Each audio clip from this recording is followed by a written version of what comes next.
Moi, ce que je peux vous dire, c'est qu'enseigner, c'est un poste de leadership. Parce que comment peut-on espérer amener des élèves à apprendre en profondeur si on n'est pas capable d'obtenir le meilleur, des efforts de qualité? L'apprentissage en profondeur, comme on en parlait avec mon invité Chantal Majot il y a quelques semaines, euh, l'apprentissage en profondeur, le non-dit là-dedans, c'est qu'on va demander à l'élève de fournir beaucoup plus d'efforts pour améliorer la qualité des tâches qu'il fait. On va plus en profondeur, c'est plus demandant au niveau de l'effort. Mais pour avoir un effort louable et soutenu, je ne peux pas avoir ça si j'ai une posture de niveau 1 et que je suis à côté sur le code de vie, puis je te dis que ça compte, ou c'est moins 10, ou tu manques ta récré, ou je le ramasse. Vous me suivez? Ou je te donne 0 si tu ne fais pas ça. Ça marche pas. On le sait que ça marche pas.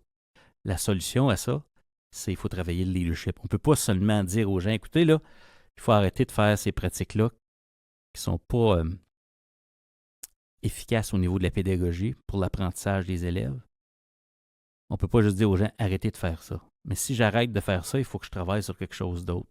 Le quelque chose d'autre que moi, j'ai découvert qui fonctionne vraiment bien, c'est de travailler sur son leadership. Aller à la rencontre de l'autre. Devenir habile à connecter avec les gens, leur donner le goût de faire les choses parce que ça a du sens, pas parce qu'on est le patron. Et ça augmente forcément la positivité des relations et du climat scolaire. Ça donne le goût d'être là. Ça donne le goût d'apprendre. La joie revient.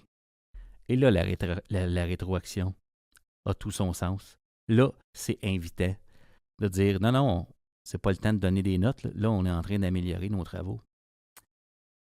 Wow! C'était mon grain de sel pour cette semaine. J'espère que je vous assomme pas trop avec ça. Quand j'ai découvert ça, moi, ma vie professionnelle a changé. Et depuis que j'en parle, je vois les impacts.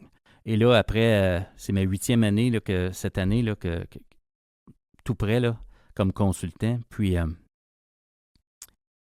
commence à recevoir des témoignages quand même fréquemment. Là.